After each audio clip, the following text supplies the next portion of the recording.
past 17 days. We'll talk more about the personnel on console a short time from now.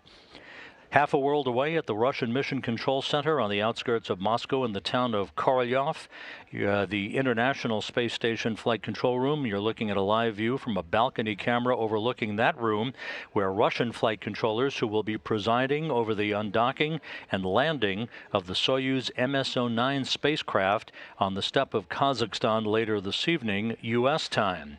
Those flight controllers are monitoring all of the systems of the Russian segment of the International Space Station and the vehicle in question, which is the Soyuz MS-09 that will bring back to Earth later tonight. You're looking at that vehicle right in the middle of your picture.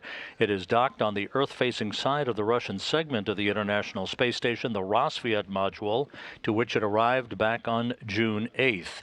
The International Space Station currently is flying 252 statute miles over the South Atlantic, back moving from northwest to southeast in an orbit inclined 51.6 degrees to either side of the equator.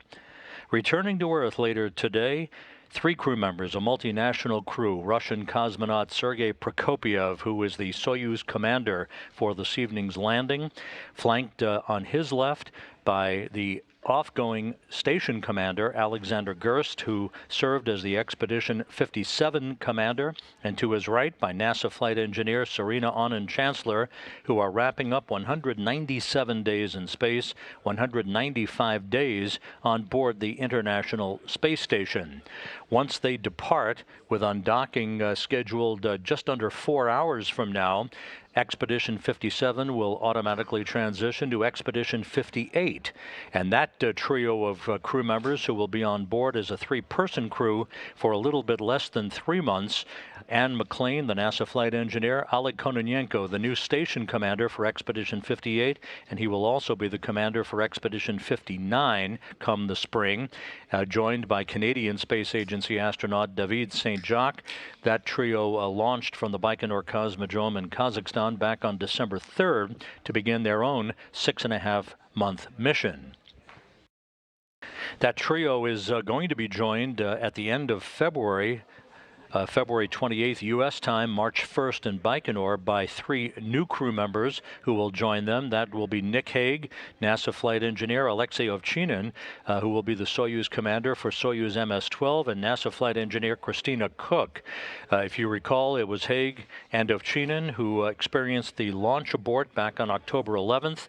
They have been reassigned to fly this spring as part of Expedition 59 and 60, and they will be joined, of course, by NASA flight engineer Christina Cook to bring the station back to its steady state complement of a half-dozen crew members. Getting back to the crew that is in the process of preparing for their farewells and hatch closure in the International Space Station, Sergei Prokopyev, Alexander Gerst of the European Space Agency, and NASA flight engineer Serena Auñón-Chancellor, again, they launched in the Soyuz MS-09 vehicle that you see in the middle of your screen back on June 6th. It was a 2-day rendezvous back in June. They docked to the International Space Station's Rassvet module on June the 8th. So they are wrapping up 197 days in space, 195 days on board the International Space Station. By the time they complete their journey several hours from now, with landing scheduled just over 7 hours from now, they will have completed 3,152 orbits of the Earth, a journey of 83.3 million statute miles. For Sergei Prokopyev, on this, his first flight into space, Expeditions 56 and 57 will have totaled 197 days in space for him, as it will for Serena Auñón-Chancellor, completing her first mission into space. Alexander Gerst is the veteran. He is board engineer number 1 in the left seat of the descent module for tonight's landing activities. His 197 days in space over these 2 increments will have totaled 362 days in space on his 2 flights, more than any other European Space Agency astronaut, eclipsing Thomas Reiter's mark of 350 days in space set several years ago.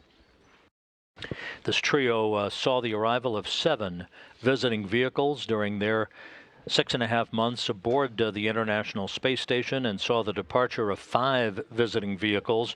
Prokopyev conducted 2 spacewalks during his time on orbit, totaling 15 hours and 31 minutes, the second of which was conducted last week and was indeed memorable, and we'll talk about that in just a moment. The Soyuz vehicle that is returning home for a landing later tonight on the steppe of Kazakhstan, which will be Thursday morning at the landing site itself, is comprised of 3 sections. The top portion is called the habitation module, or the orbital module as it is sometimes known. You see in this exploded view, that has been the focus of attention since late August, when a sudden decrease in pressure in the International Space Station was noted, quickly traced to a leak through a hole in the habitation module that was detected by Prokopyev and Alex Gerst. They used an epoxy sealant to quickly remedy the situation and close that hole off. Pressure has since held steady with no further issues associated with that leak.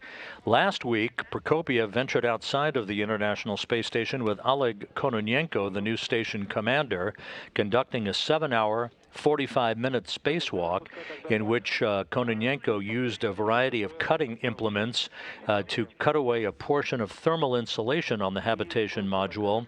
Associated, you see the video here as an example of what was done as he and Prokopyev cut away a piece of thermal insulation to expose the outer hull of the habitation module, correspondent to the area inside in which the leak was detected back in August.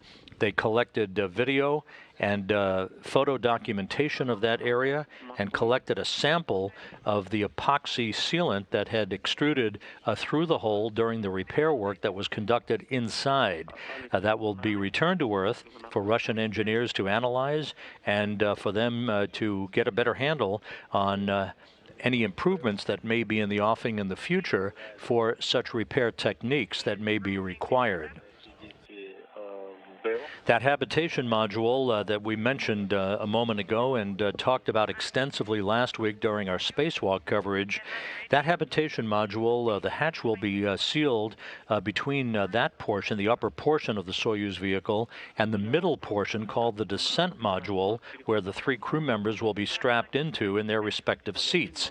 Again, Alex Gerst will be in the left seat as board engineer number 1, Prokopyev in the center seat as the Soyuz commander, and Serena Aunen Chancellor will be in the right seat as board engineer number 2. Once the deorbit burn, the braking maneuver to enable the Soyuz to drop out of orbit is completed about 10 seconds after the completion of that deorbit burn, which will last 4 minutes, 36 seconds in duration tonight. That habitation module will be depressurized, and it, like the lower section, the instrumentation and propulsion module, will be discarded on pyrotechnic separation of the 3 module sections about a half an hour after the deorbit burn. Only the descent module comes home. Alex, you're go to perform the system status check for step 2.4.8 on page 24. Copy 248. The homecoming for Prokopyev, Gerst, and Aunen Chancellor will begin with the undocking of the Soyuz vehicle from the Rosviet module. The undocking to occur after about a 90-second opening of the hooks. Springs on both sides of the interface will push off against one another to enable physical separation of the vehicle at 7:40 p.m. Central Time this evening. There will be a period of about 2 orbits for the Soyuz to separate to a safe distance away from the station for that deorbit burn that will last 4 minutes and 36 seconds in duration. The deorbit burn to occur at 10:10 and 52 seconds p.m. Central Time tonight. About 28 minutes later, the pyrotechnic separation of the 3 sections of the Soyuz will take place. And again, the focus of attention is only on that center section, the descent module, that will be traveling in the direction of the heat repulsion that will be ablated through a heat shield at the bottom of the spacecraft. That heat shield will be jettisoned a short time after the vehicle reaches the lower regions of the atmosphere, where the command will be sent to open up first a drogue chute and then a main parachute. The vehicle then, about 15 minutes after chute deploy, will settle down to a landing on the steppe of Kazakhstan just a second or two after the braking rockets, as they are called, on the bottom of the Soyuz vehicle fire just an instant before touchdown in a final buffering maneuver for the crew on board. And they will be back on Earth at that point. The landing currently is scheduled at 11:03 and 21 seconds p.m. Central Time, 12:03 and 21 seconds a.m. Eastern Time on the 20th, tomorrow. And that will correspond to 11:03 and 21 seconds a.m. Kazakhstan time on December 20th. The landing site coordinates currently are scheduled to be 47.20 degrees north latitude, 69.35 degrees east longitude, about 87 miles southeast of the remote town of Zhezkazgan, where the Russian search and recovery forces, along with NASA and European Space Agency personnel, have been housed since very early this morning, when they flew from the staging city of Karaganda to the northeast of Zhezkazgan in a Russian Antonov 26 aircraft. They arrived in Zhezkazgan, where they have spent the night their time during the day U.S. time, before they are scheduled to make their way to the Zhezkazgan airport a few hours from now to begin boarding helicopters that will take them in sequential fashion down to the landing zone. Again, that landing zone about 87 miles to the south east of the town of Zhezkazgan. The weather forecast for landing is not as perfect as it was back in October, that greeted Drew Feustel, Ricky Arnold, and Oleg Artemiev following their homecoming back to Earth. It is the dead of winter, of course, in Kazakhstan. The temperature at landing time is expected to be about 11 degrees Fahrenheit with a wind chill factor of about -3 degrees Fahrenheit. We're expecting scattered clouds, a low deck of clouds to greet the Soyuz and its 3 occupants upon landing. The search and recovery forces will be airborne in a series of a dozen Russian Mi-8 military helicopters, 8 of which will go to the prime landing site, 2 of which will be positioned at the ballistic landing site far to the southwest of the nominal landing site, and 2 will be positioned in the middle, ready to go either to the nominal landing site for support or the ballistic landing site to the south if required. Those helicopters with NASA, European Space Agency, and Russian personnel, along with flight surgeons and Russian nurses in tow, will be circling the area of the landing site, waiting to spot the Soyuz under its chutes.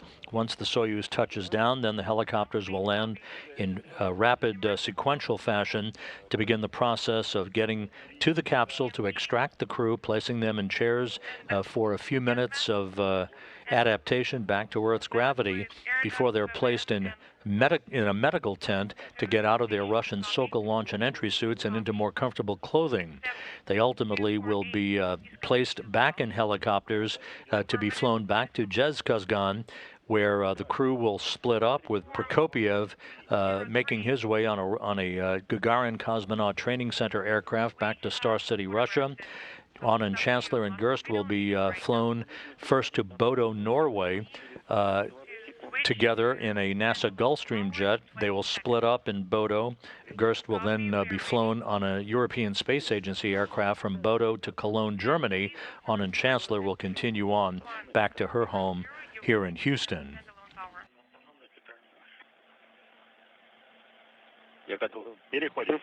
Switching to standalone power. At this hour, Sergei Prokopiev has been inside the Soyuz MS-09 spacecraft, activating its systems and placing the Soyuz on autonomous power. We're about 20 minutes away from the point at which the two 3-person crews, will have an opportunity to say farewell to one another as Gerst, Prokopiev, and Anand Chancellor then make their way through the hatchway between the Rassvet module and the Soyuz Soyuz vehicle to begin to close the hatches, conduct leak checks to make sure we have an airtight seal at the docking interface between the Soyuz and the Rassvet module. They then will suit up in their Russian Sokol launch and entry suits, make their way into their respective seats, and prepare for undocking that is scheduled just over 3.5 hours from now. Yes, Soyuz has been reactivated. We have completed all the steps, starting from page 19 and all the way through page number 24. All the steps have been executed in full. 2.4.9, work light removal. Should we execute this step? It was about 24 hours ago when the 6 crew members gathered in the Destiny laboratory of the International Space Station for the traditional change of command ceremony. Alex Gerst from the European Space Agency, who has served as Soyuz commander since as station commander since October, handed over the reins of command of the International Space Station to Oleg Kononenko, the veteran Russian cosmonaut who's now on his 4th flight into space. Kononenko is now the Expedition 58 commander, also will serve as the Expedition 59 commander.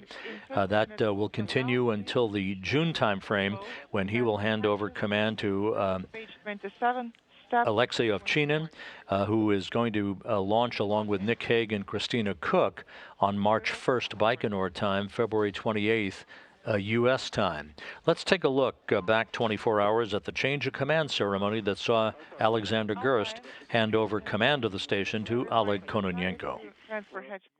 Crews on the International Space Station and on the ground. Dear thousands of humans down there working on this project in the control centers, engineers, planners, technicians, scientists.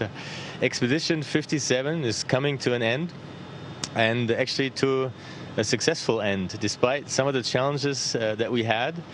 In every one of these situations, we were able to come together, the international partners, the crews, the control centers, and do what we're really good at as this international cooperation, to adapt to challenges, to changes, and all turn situations to the best, to make the best out of it. And that's what we did. And here we are, 6 humans on the International Space Station, the embassy of humankind out in space, continuing an 18-year uninterrupted human presence on this fantastic laboratory. At the same time, we also were able to complete a great scientific program. I mean, we had about 300 scientific experiments. We looked at new materials. We investigated climate change. We observed live cells. We worked in cancer medication to improve treatments against cancer. We improved treatments against Parkinson's and Alzheimer's disease. We did plasma and quantum physics. And last but not least, we tested new technologies that will enable us to go further to Moon and Mars. And speaking about Moon and Mars, during this expedition, this half year up here on Space Station, we completed about 3,000 orbits around our planet, covering the distance between Moon and Earth 200 times over, forth and back. And in addition to that, we also completed half an orbit around Sun with all of you guys together. I would like to thank my Soyuz crew, my friends Sergei and Serena, for, well, a fantastic time up here, half a year on the International Space Station. Not only you guys worked professionally and with a great attitude to make this expedition successful, but in addition to that, you guys showed such a great attitude towards living up here on station, making this a great display of international cooperation. So thanks for that. At the same breath, I have to thank all our families because they supported us during these 6 months up here and in all the preparation time before. And without that support, this mission would not have been possible at all. We know that you guys actually have the hardest job of this mission, and we will never forget that. Same goes for the mission teams. So all the thousands of people down there who contributed to that mission, to this fantastic project with what they have as a talent coming together, bringing in their dedication. Without this would not be possible at all. The new crew, it's fantastic to see you guys. You joined Expedition 57 for 2.5 weeks, and you hit the ground running, and you did something that some people said was not possible. You got ready in 2.5 weeks to take over this fantastic place, this fantastic machine, and if I see you guys, I really have to say you are ready. Oleg, of course, I don't have to say much. You've been here many times before. I think this is your 4th mission, so you're a very experienced commander, and I know this place will be in very, very good hands, your hands. When we close that hatch tomorrow, we'll be both happy and sad. We'll leave this place with a laughing and a crying eye. Mostly because we miss you, our friends up here, but also this fantastic, magical place. This is the only place that humans have outside of planet Earth where humans can live. And if you like, down there on Earth, you can actually see it with your naked eye. You just go to the ISS website, and it tells you when to see us. You can look up in the sky, and you will see this bright little star moving over the sky. You can see that on many, many nights. And if you see it, think about that humans actually built this, that there are right now 6 humans, soon only 3 humans up here, out of the 7 billion humans that live down on Earth. So give these guys a wave when you see them. I will herewith hand over command of the International Space Station to Oleg Dmitrovich Kononenko as the commander of Expedition 58. Congratulations, Oleg. And we ring the bell traditionally, and I will hand over the key to the ISS to Oleg. Oops. Pardon? Сейчас. Спасибо, Алекс. Спасибо. Thank you, Alex. First of all, thank you for the great handover we have got from you. Thank you for the great job you have done as station commander. You were good at keeping station in order and excellent condition. We appreciate you warm welcome and sharing your experience with our crew. And it was short handover, but extremely productive. Serena, thank you for your kindness, your attitude, and creating harmonious and friendly atmosphere in our crew. Сергей, ты очень компетентен и очень профессионален. Спасибо, мы с тобой дружно и очень профессионально выполнили один из сложных выходов в открытый космос. Спасибо тебе за это. It's been a pleasure to work with you.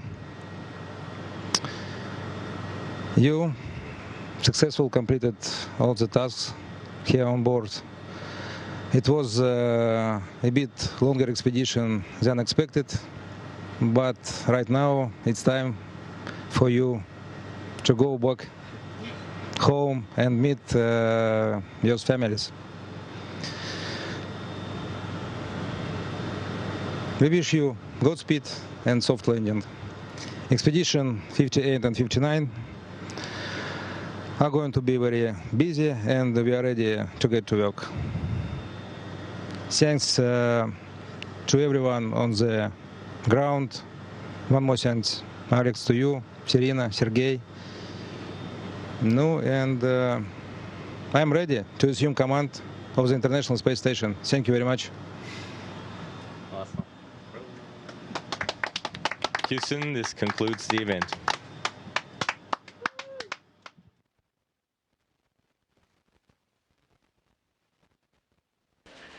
Again, that was the change of command ceremony 24 hours ago, in which Alexander Gerst of the European Space Agency handed over command of the station to Russian cosmonaut and veteran space station flyer Oleg Kononenko, who is now the Expedition 58 commander. He also will be Expedition 59's commander.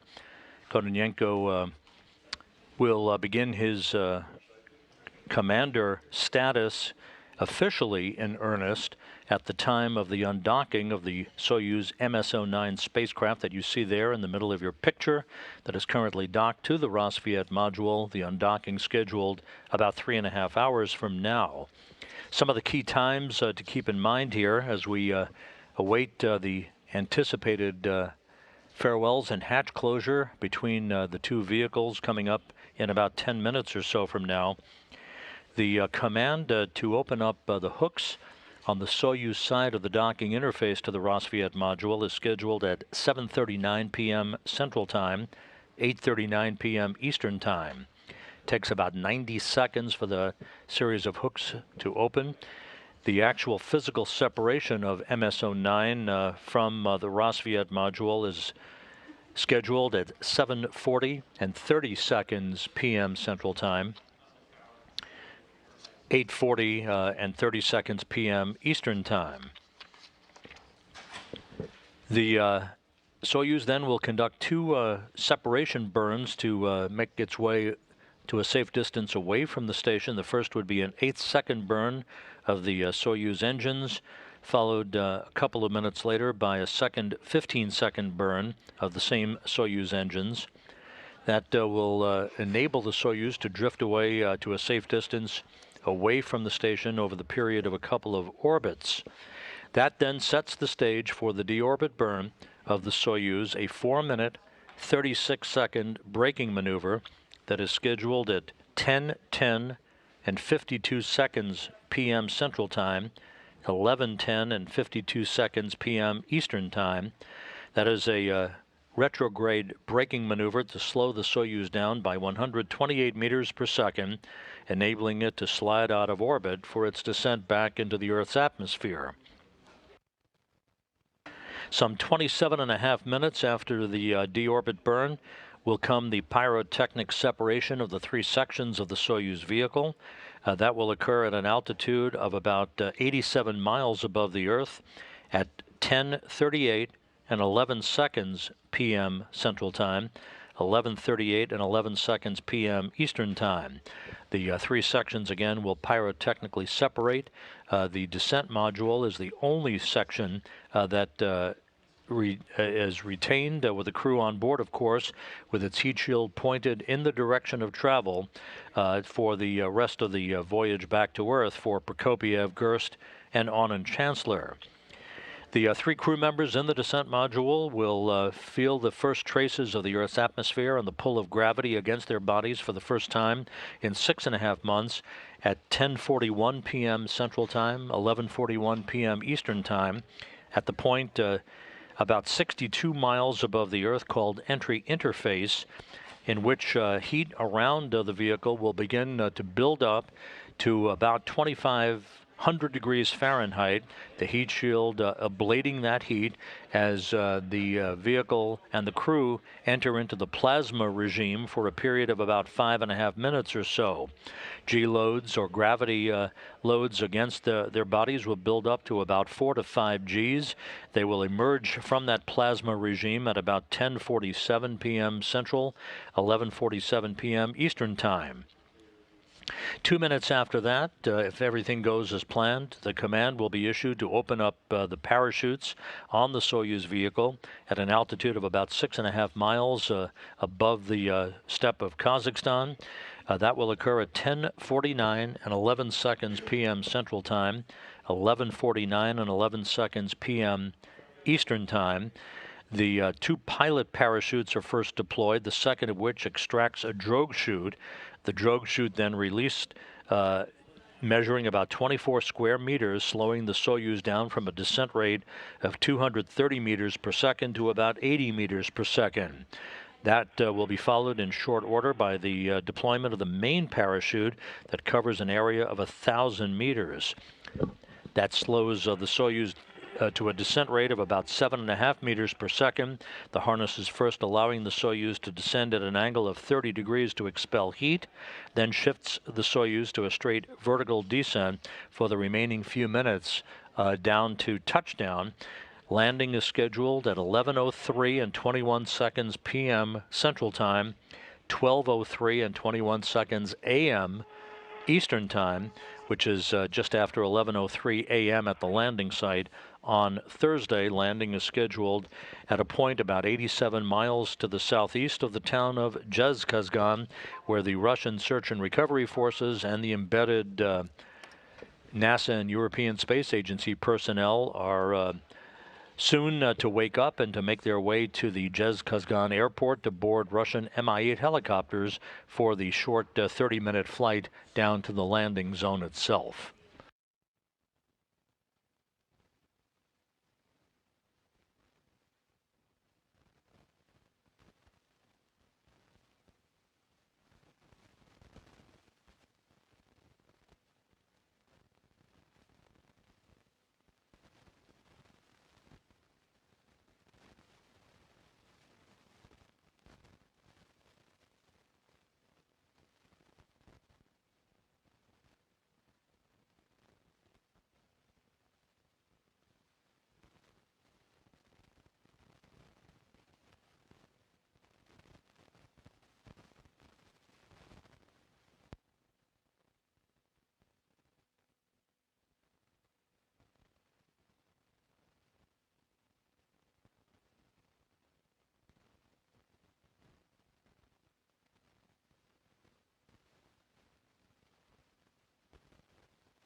Just to recap, we are just minutes away from the 6 crew members having an opportunity to say farewell to one another as Prokopiev, Gerst, and Anand Chancellor make their way through the hatchway between the Rassvet module on the Earth-facing side of the Russian segment of the station into the Soyuz MS-09.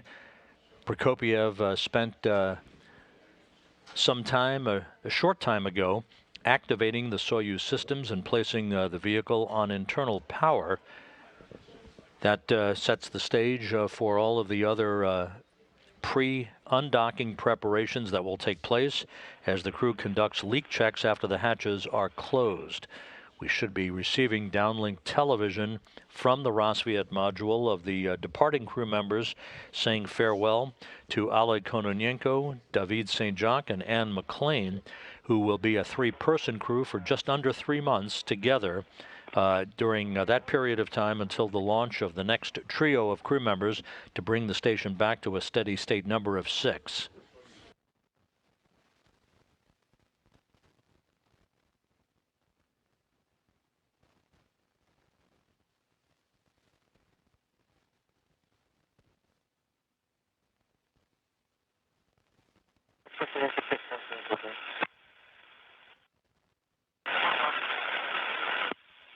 Altai Moscow, space to ground 2.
The International Space Station is currently flying 250 miles just off the coast of Malaysia, moving from southwest and northeast across Southeast Asia at the moment. Again, we're standing by for the farewells and the closing of the hatch to the Soyuz MS-09. That will mark the start of a couple of orbits worth of leak checks that will take place by the crew on both sides of the docking interface between the Soyuz and the Rassvet module. You're looking at a view from a camera overlooking the cavernous Russian flight control room. The Russian flight controllers in charge of all of tonight's operations. Here at the Johnson Space Center in the International Space Station Flight Control Room, a shift handover is now complete. The Orbit 3 team of flight controllers on console for the rest of the night's activities. They are led by Flight Director Royce Renfrew, who is the second from the bottom. He is joined on console at the top of your screen by the spacecraft communicator Adam Springer, who is in a position to talk to the rest of the station crew during the course of tonight's activities. He will be joined a bit later on by veteran astronaut Shane Kimbrough, who will provide his expertise, if required, about Soyuz systems throughout the course of the undocking and landing operations. Moscow, on Space Ground 2. Go ahead on Space Ground 2. Guys, we can see you. Okay, so should I record the image, or what should I do with it? There is our view of the departing crew as the cameras are being set up. Serena Anand-Chancellor on the left, Alexander Gerst in the middle, Sergei Prokopyev on the right. For your safe return to the Earth, and we wish you soft and successful landing.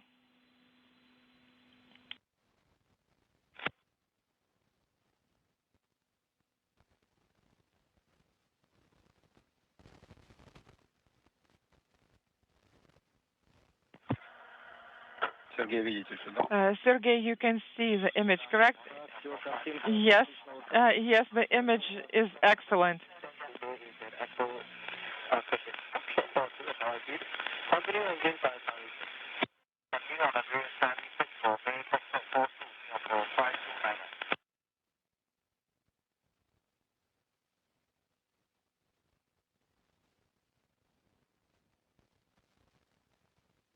Moscow.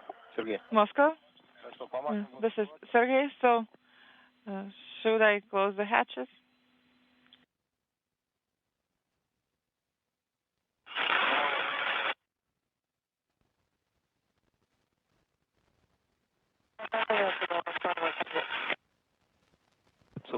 Moscow?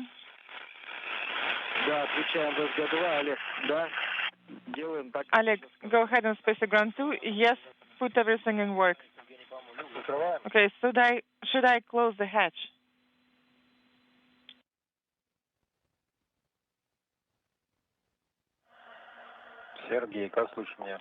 Sergey, how do you read me? Okay, I read you loud and clear now. And how us on Space Ground 2?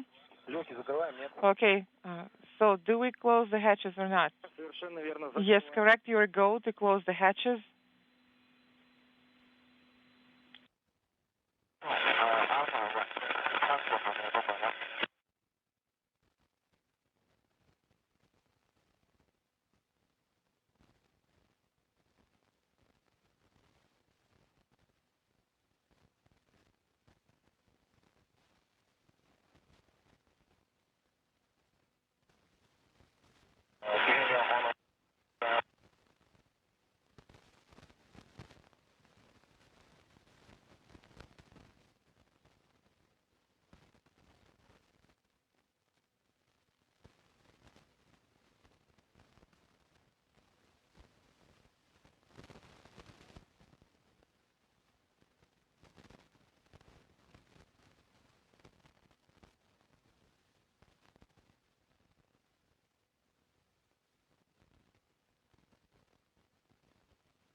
МКС, ЦУПа Москвы в канале СГ-2. Station Moscow on Space Ground 2.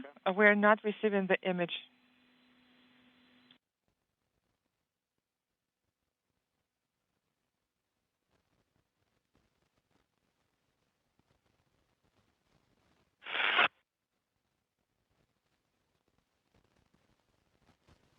This is Mission Control Houston. We saw the departing crew for a moment. The video then froze in the Rosviet module.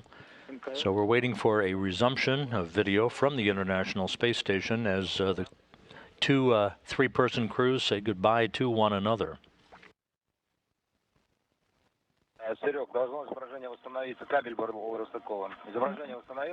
Sergey, how is the video now? Because the cable was disconnected. No, we still do not have the video.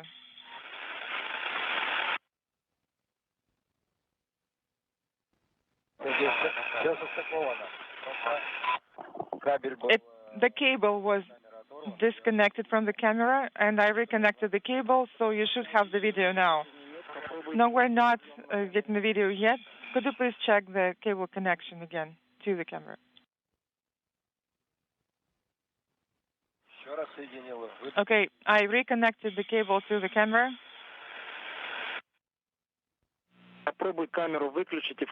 And please power off the camera and power it back on.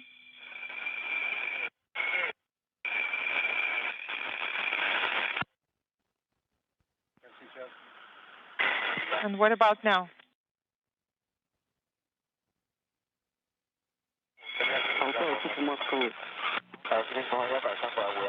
Altai, Moscow.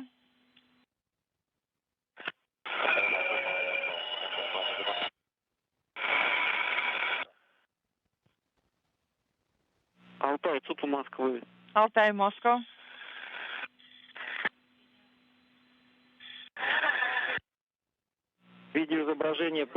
Okay, we're getting the video now.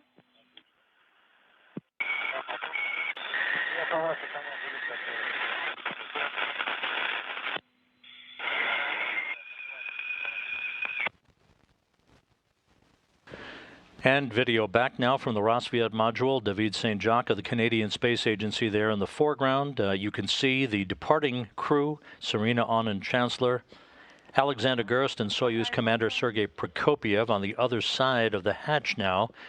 They're actually in the habitation module, the upper portion of the Soyuz vehicle. They will make their way through that section into the descent module a short time from now, and a good view of Alexander Gerst. The preparation steps.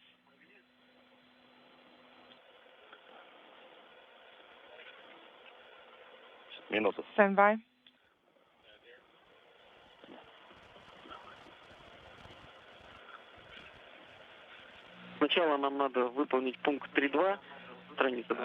Please execute step 3.2 first.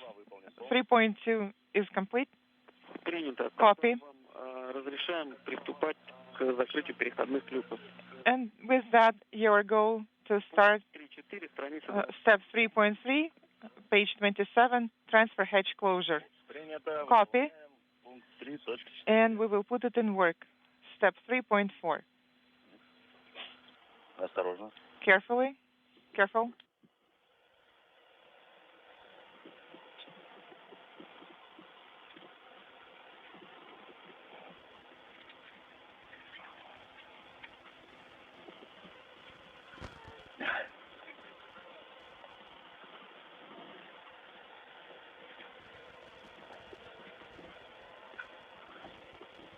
A final wave of farewell from the departing crew. The Soyuz hatch now being closed. We'll stand by for the closure of the station hatch. Так, смотрим, везде прилегание, Алис.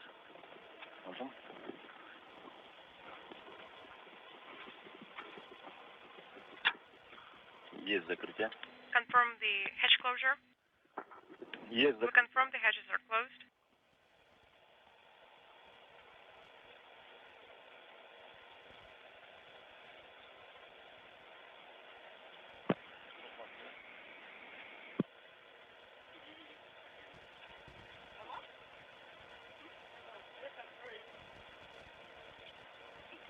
Sergey, we are closing the ISS hatch. Yes, go ahead.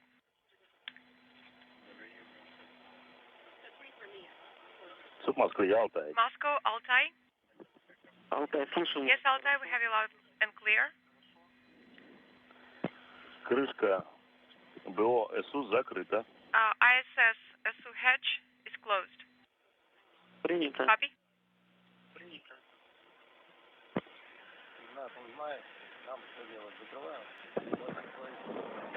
Inaudible?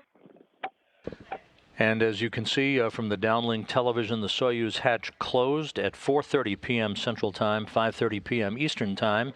The first step on the road home for Prokopiev, Gerst, and Anand Chancellor. Again, the Soyuz hatch closed at 4:30 p.m. Central, 5:30 p.m. Eastern Time. The station hatch will be closed a short time from now to complete that process. This will then be followed by the crew performing a series of leak checks on both sides of the docking interface before the departing crew begins to don their Sokol launch and entry suits. Close the ISS hatch.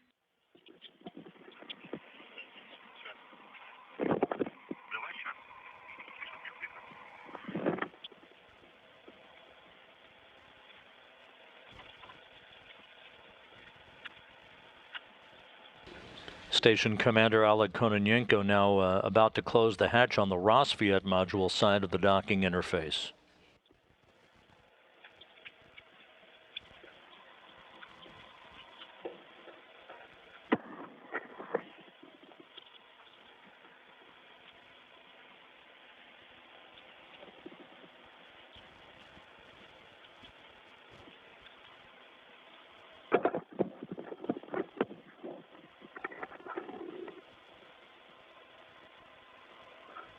Hello. Thank you.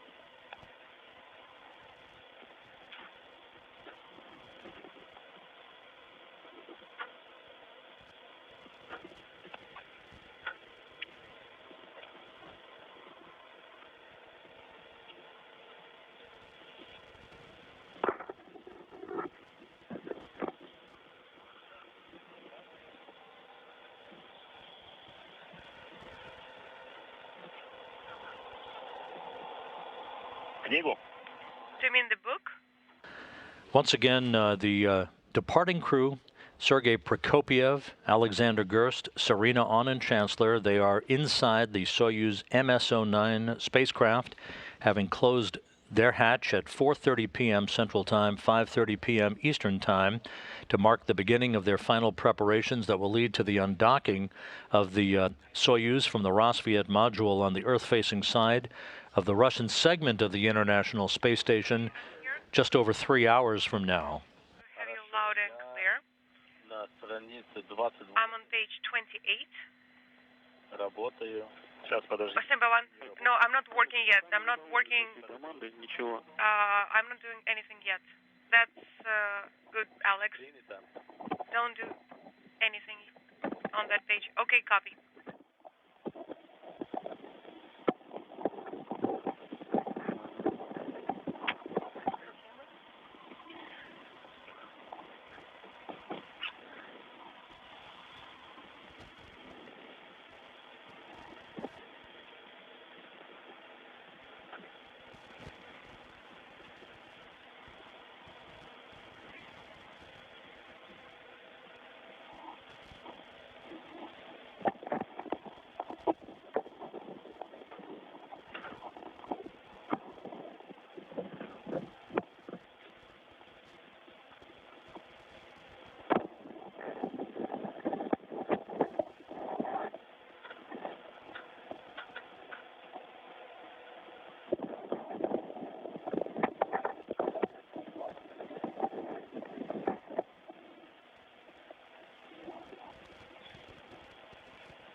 And at 4:34 p.m. Central Time, the Rosviet module hatch closed, but the official closing of the hatch to the Soyuz marked at 4:30 p.m. Central, 5:30 p.m. Eastern Time.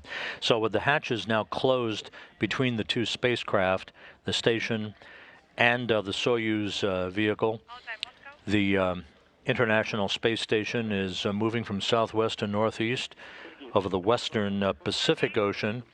On this orbit of the Earth, the departing crew of Prokopiev, Gerst, and Anand Chancellor will now begin the process of 2 orbits worth of leak checks as will the station crew members, Kononenko, St. Jacques, and Ann McLean, to make sure we have an airtight seal in that small vestibule, the small passageway on both sides of the docking interface between the two vehicles before we get to the point of undocking that is scheduled just over 3 hours from now. Everything is proceeding on track for the undocking. The physical separation of the Soyuz from the Rassvet module is scheduled at 7:40 and 30 seconds p.m. Central Time, 8:40 and 30 seconds p.m. Eastern Time. The Soyuz will back away from the station to a safe distance for the deorbit burn that is scheduled at 10:10 p.m. Central, 11:10 p.m. Eastern Time, setting up for a landing on the frozen tundra of the steppe of Kazakhstan to the southeast of the town of Jezkazgan at 11:03 p.m. Central Time, 12:03 a.m. Eastern Time, which will be 11:03 a.m. Kazakhstan time on December the 20th. S15. S15. The command has been sent. The LED is not illuminated anymore. So with that, we'll wrap up this broadcast, the first of our 3 broadcasts throughout the course of the evening for the return of the Expedition 57 crew back to Earth after 6.5 months in space. As you look at a view of the Russian Mission Control Center in the town of Korolyov on the outskirts of Moscow, we'll be back on the air at 6:45 p.m. Central Time, 7:45 p.m. Eastern Time with our undocking coverage. The undocking again scheduled at 7:40 p.m. Central, 8:40 p.m. Eastern Time. So we'll be rejoining you in about 2 hours, a little over 2 hours from now, for the undocking of the Soyuz MS-09 from the International Space Station after a stay of 6.5 months. With that, we'll call it a broadcast, and we'll see you in about 2 hours from now. Have a good evening. This is Mission Control Houston.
Every morning I wake up, I wonder what I'm going to do. And also, I wonder who I am and who I'm going to be. One may think it's hard to focus on yourself in such a different context, a context out of this world. Well, it's not. It comes quite natural indeed. Who am I? A spaceman? A French astronaut? No, I'm a man. Together with other men and women on a trip of discovery. And like every trip, it leads to discover yourself more than other places. And for some reason, it takes all of this technology for us to come up here and understand the simplicity of things. The Earth, the cosmos, and life itself as a unity. And from here, it's really difficult to understand borders, wars, and hate. Sometimes these thoughts are a bit overwhelming, at least until you go to sleep again.